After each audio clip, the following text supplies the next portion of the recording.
नमस्ते students, welcome to my channel Riddhi tutorial classes.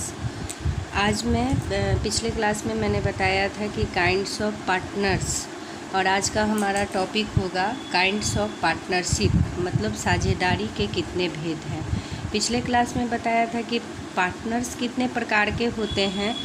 इस class में मैं बताने जा रही हूँ कि पार्टनरशिप जो है, साझेदारी है, वो कितने प्रकार की होती है। तो चलिए आगे बढ़ते हैं। अब साझेदारी का भेद, इसमें फर्स्ट आता है अकॉर्डिंग टू ऑब्जेक्टिव्स।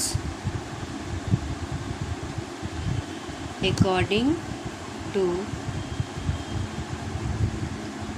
ऑब्जेक्टिव्स, ठीक है, मीन्स उद्देश्य के अनुसार।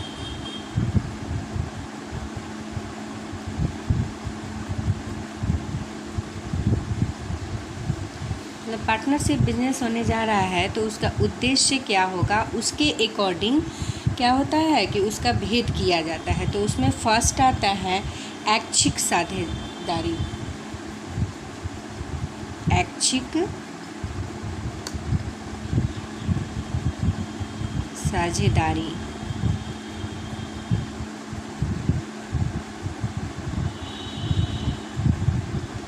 Partnership at will.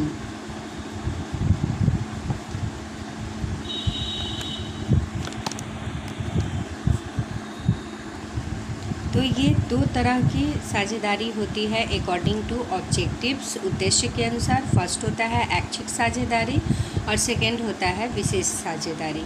अब ऐच्छिक साझेदारी का मतलब क्या होता है कि ये जो है पार्टनरशिप एक्ट का धारा 7 के अनुसार यदि साझेदारी के अनुबंध में साझेदारी की अवधि संबंधी, मतलब कितने समय के लिए साझेदारी होगी, यह निश्चित नहीं रहता है, तो ऐसी साझेदारी को ही हम क्या कहते हैं, ऐच्छिक साझेदारी कहते हैं। तो इस तरह की साझेदारी में इच्छा के अनुसार कारोबार को अनिश्चित समय के लिए किया जा सकता है। प्रारंभ भी किया जा सकता है अनिश्चित समय में, और उसका अंत भी अनिश्चित समय में किया जा सकता है। तो वैसी साझेदारी को हम कहते हैं ऐच्छिक साझेदारी। सेकंड होता है विशेष साझेदारी, मतलब पार्टिकुलर पार्टनरशिप। इस तरह का साझेदारी है वो धारा 8 में है, मतलब पार्टनरशिप एक्ट का जो धारा है उस धारा 8 में लिखा हुआ है कि विशेष साझेदारी किस तरह की होती है, उसका क्या रूल होगा। तो किसी भी विशेष कार्य के लिए अथवा विशेष व्यवसाय के लिए यदि कोई व्यक्ति साझेदार हो सकता है, तो ऐसी साझेदारी को ही विशेष साझेदारी कहते हैं, ठीक है। और इस प्रकार की साझेदारी किसी निश्चित व्यवसाय के लिए प्रारंभ होती है। कोई एक व्यवसाय का निश्चित हो जाता है, जैसे मान लो कि कोई ठेकेदारी का काम होता है, तो जैसे बिल्डिंग बनाना है, तो उसमें साझेदारी हुई कि बिल्डिंग बनाने में फलाने साझेदार होंगे। तो जब बिल्डिंग बनने का काम ख़त्म हो जाएगा तो वो साझेदारी खुद ब खुद ख़त्म हो जाएगी, ठीक है। तो इस साझेदारी को ही हम कहते हैं विशेष साझेदारी, ठीक है। तो आगे बढ़ते हैं। नेक्स्ट आता है हमारा सेकेंड टाइप होता है according to time. According to time, समय के अनुसार।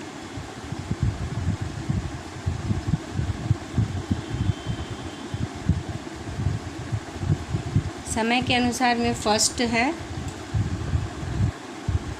अब आ गया अकॉर्डिंग टू टाइम, मतलब समय के अनुसार। तो जैसा कि फर्स्ट में आ रहा है निश्चित समय के लिए साझेदारी, मतलब वैसा साझेदारी जिसमें एक टाइम बॉन्ड फिक्स्ड हो कि इतने समय के लिए साझेदारी होगी, तो उसको हम निश्चित समय के लिए साझेदारी कहेंगे। जैसे मान लो कि एग्जाम्पल है 1 जनवरी 2020 से साझेदारी शुरू होगी और वो 2 वर्षों के लिए होगी। तो 2 वर्ष कब पूरा होगा, फिर 1 जनवरी 2022 में 2 वर्ष पूरा हो जाएगा। तो 2022 में अपने आप वो साझेदारी खत्म हो जाएगी। वैसी ही साझेदारी को हम क्या कहते हैं, निश्चित समय के लिए साझेदारी। ठीक है, तो इसको ऐसे लिख सकते हैं कि साझेदारी किसी निश्चित समय के लिए होती है और उस समय की समाप्ति के बाद साझेदारी समाप्त हो जाती है, तो वैसी साझेदारी को ही हम निश्चित समय के लिए साझेदारी कहते हैं।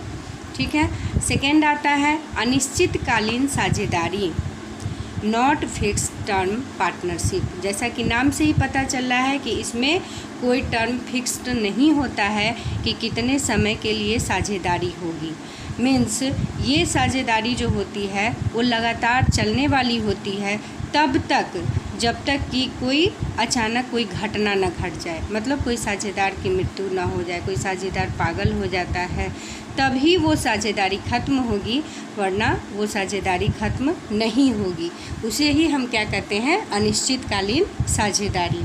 अब इसको कैसे लिख सकते हैं, तो जब साझेदारी स्थापित करते समय न तो समय निश्चित किया जाए और न ही कोई विशेष उद्देश्य हो, ऐसी साझेदारी उस समय तक चलती है जब तक कोई अचानक घटना न घट जाए, जिसके अंतर्गत वैधानिक रूप से साझेदारी को समाप्त करना आवश्यक हो जाए। ठीक है, नेक्स्ट थर्ड हमारा आता है according to nature. According to nature, तो अकॉर्डिंग टू नेचर प्रकृति के अनुसार में फर्स्ट आता है साधारण साझेदारी। मतलब जो साझेदारी अधिनियम 1932 है उसके अकॉर्डिंग जो साझेदारी होती है उसी को हम साधारण साझेदारी कहते हैं। जैसे भारत में जितनी भी साझेदारी होती है वो अकॉर्डिंग टू 1932 एक्ट के हिसाब से ही होती है, तो वैसी साझेदारी को ही हम साधारण साझेदारी कहते हैं। तो इसमें हम ऐसे लिख सकते हैं कि ऐसी साझेदारी अर्थात फॉर्म जिसका नियमन एवं नियंत्रण भारतीय साझेदारी अधिनियम 1932 के अनुसार होता है, उसे ही हम साधारण साझेदारी कहते हैं। ठीक है, सेकेंड आता है सीमित साझेदारी। इस तरह की जो सीमित साझेदारी होती है उसमें साझेदार का जो दायित्व होता है वो सिर्फ उनके लगाए हुए कैपिटल के अकॉर्डिंग ही होता है, और ये सीमित साझेदारी जो होती है वो 1932 एक्ट के अकॉर्डिंग नहीं बनती है। ये आपसी जो म्यूचुअल अंडरस्टैंडिंग है उसके हिसाब से ये सीमित साझेदारी होती है। तो भारत में इस तरह की साझेदारी ना के बराबर ही मिलती है। तो इसमें हम लिख सकते हैं कि सीमित साझेदारी वे साझेदारी है जो साझेदारी संस्था में कुछ साझेदारों का दायित्व उनके द्वारा दी गई पूंजी की सीमा तक ही सीमित होता है, उसे ही हम सीमित साझेदारी कहते हैं। इस प्रकार की साझेदारी का जो उद्गम है, मतलब उसका ओरिजिन उन व्यक्तियों के प्रोत्साहन के लिए हुआ जो सिर्फ असीमित दायित्व स्वीकार करना नहीं चाहते, मतलब अनलिमिटेड जो लायबिलिटी होती है उसको जो स्वीकार नहीं करना चाहते थे, उन्हीं के लिए ये साझेदारी शुरू हुई थी। भारत में इस प्रकार की साझेदारी का विधान द्वारा प्रचलन नहीं है, मतलब अकॉर्डिंग टू एक्ट रूल के अकॉर्डिंग इस तरह की साझेदारी भारत में प्रचलित नहीं है, और यह साझेदारी प्रायः सामान्य विधि पर ही निर्भर करता है। ये अपने हिसाब से जो साझेदार अपना नियम बनाते हैं उसके अकॉर्डिंग ही इस साझेदारी को चलाया जाता है। तो सामान्य विधि के अनुसार साझेदारी का दायित्व जो होता है वो सीमित होता है। सीमित का मतलब होता है कि साझेदार जितनी कैपिटल अपना इन्वेस्ट करेगा फॉर्म में उतना ही उसका दायित्व होगा। तो इस तरह की साझेदारी को हम सीमित साझेदारी कहते हैं। अब सीमित साझेदारी थोड़ा आपके लिए इम्पॉर्टेंट है क्योंकि ये अक्सर पूछ देता है परीक्षा में कि सीमित साझेदारी की से आप क्या समझते हैं, इसका क्या अर्थ है, और सीमित साझेदारी की क्या परिभाषा है, और इसकी विशेषताओं को बताएं। तो इस तरह से इसका एक टॉपिक हो जाता है। तो ये सीमित साझेदारी का जो टॉपिक है वो अगले क्लास में मैं बताऊंगी। ठीक है, तो आज के लिए इतना ही। अब मैं बंद करती हूँ वीडियो। मुझे उम्मीद है कि आप लोगों को समझ में आ गया होगा। अगर कोई कमेंट है तो ज़रूर कमेंट करके बताएंगे। ठीक है, अगर कोई प्रॉब्लम है तो मैं उसको सुधार करने की कोशिश करूँगी। ठीक है, okay, thanks for watching my video, bye.